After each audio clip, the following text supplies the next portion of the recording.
आज हम कक्षा 11वीं में लेखा शास्त्र विषय में पाठ 18 लेखांकन में कंप्यूटर पाठ का अध्ययन करेंगे।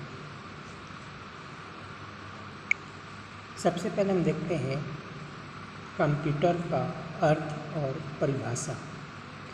कंप्यूटर एक ऐसी विद्युत चलित यंत्र है जो समग्र डाटा को संग्रह करती है, उस पर प्रक्रिया करती है, प्रक्रिया करके अर्थपूर्ण परिणाम देती है, उसे हम कहते हैं कंप्यूटर।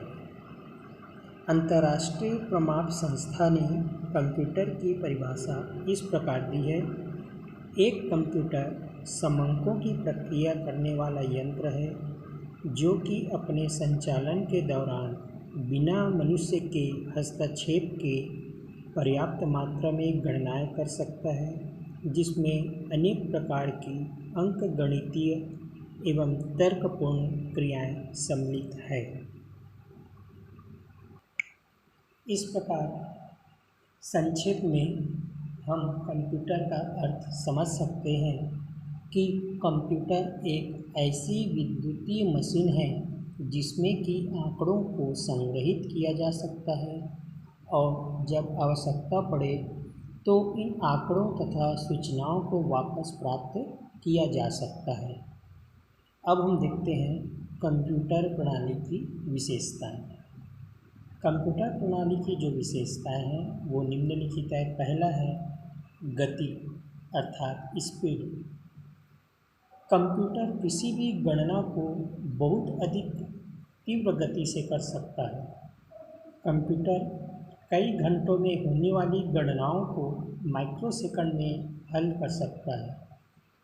कंप्यूटर की गति के कारण ही आज व्यावसायिक जगत में तथा सूचना क्षेत्र में तेजी वृद्धि हुई है। दूसरी विशेषता है शुद्धता तथा विश्वसनीयता। कंप्यूटर किसी भी सूचना को गलत या अशुद्ध नहीं करते। इसका अर्थ है कि कंप्यूटर द्वारा प्राप्त सूचनाएं अत्यधिक शुद्ध व विश्वसनीय होती है। यदि ऑपरेटर इसमें गलत सूचनाएं भर देगा या गलत सूचनाएं इनपुट करता है तो उसका परिणाम भी गलत होगा। कंप्यूटर की भाषा में इसे गार्बेज इन गार्बेज आउट कहते हैं। कहने का अर्थ है कि कंप्यूटर के द्वारा जो हमको आउटपुट या सूचनाएं प्राप्त होती हैं वो पूर्णतः शुद्ध एवं विश्वसनीय होती है। किंतु यदि कंप्यूटर को ऑपरेट करने वाला या कंप्यूटर को संचालित करने वाला अगर उसमें कोई गलत सूचनाएं इनपुट या डाल देता है तो ऐसी स्थिति में कंप्यूटर द्वारा प्राप्त जो सूचनाएं हैं वो गलत होगा। अन्यथा कभी भी कंप्यूटर जो है वो परिणाम गलत नहीं देता। तीसरी विशेषता है बहुमुखी।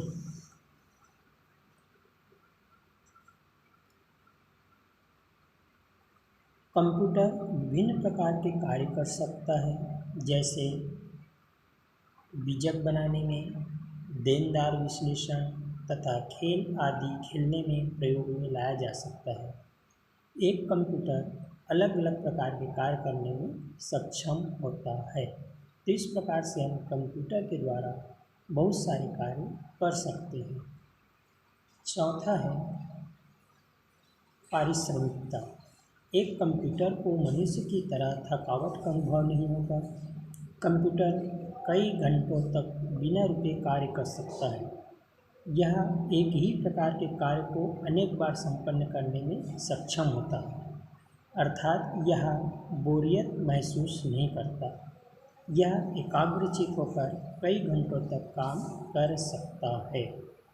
पांचवा विशेषता है स्वचालित यंत्र अर्थात ऑटोमेटिक मशीन। कंप्यूटर में यदि कोई आंकड़े तथा निर्देश डाल दिए जाएं तो कंप्यूटर स्वयं ही इन निर्देशों के अनुसार आंकड़ों का विश्लेषण करके परिणाम दे देता है, अर्थात मानवीय प्रयत्नों की आवश्यकता नहीं होती। छठवां है स्मृति या मेमोरी। कंप्यूटर में एक मेमोरी होती है। कंप्यूटर अपनी मेमोरी में सूचनाओं को संग्रहित करता है। इसमें संग्रहित की गई सूचनाओं को आवश्यकता पड़ने पर दोबारा प्राप्त किया जा सकता है।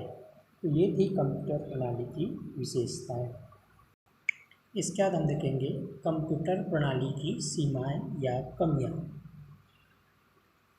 पहला कमी या सीमाएं हैं, कंप्यूटर सोच नहीं सकता।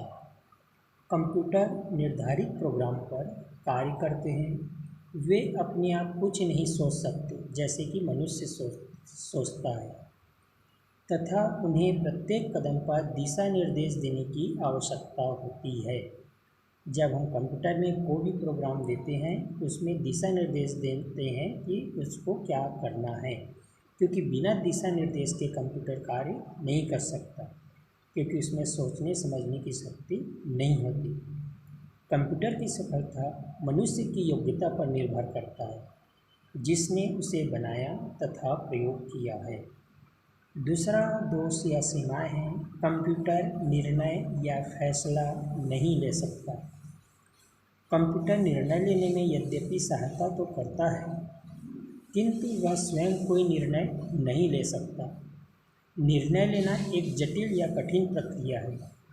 कंप्यूटर को निर्णय लेने में सक्षम बनाने के लिए पहले से प्रोग्राम करना पड़ता है। तीसरा दोष या कमियां हैं, कंप्यूटर अपने विचार व्यक्त नहीं कर सकता। किसी भी विषय पर आधारित विश्लेषण में विचारों का बहुत महत्व होता है। कंप्यूटर डाटा के आधार पर विश्लेषण में तो सहायक होगा, परंतु इस विश्लेषण पर वह अपने विचारों को प्रस्तुत नहीं कर सकता।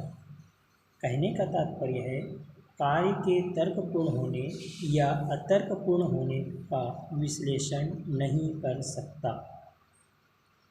चौथी सीमा या दोष है, कंप्यूटर क्रियान्वयन नहीं कर सकता।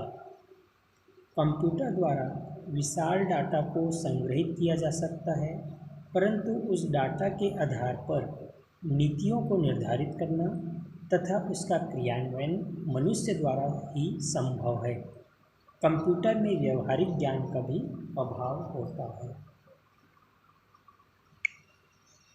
पांचवा सीमा या दोष है कंप्यूटर के भावनाओं का अभाव। कंप्यूटर एक मशीन होने से इसमें भावनाएं व स्वाभाविक प्रकृति नहीं होती है। यद्यपि मनुष्य ने कंप्यूटर के लिए मेमोरी को तो ईजाद कर लिया है, अर्थात उसका निर्माण कर लिया है, किंतु मानवीय हृदय या आत्मा कोई प्रतिरूप कंप्यूटर के लिए नहीं बन पाया है। इस प्रकार से कंप्यूटर में भावनाओं का अभाव पाया जाता है। तो ये थे कंप्यूटर का अर्थ, विशेषताएं, सीमाएं और कमियां।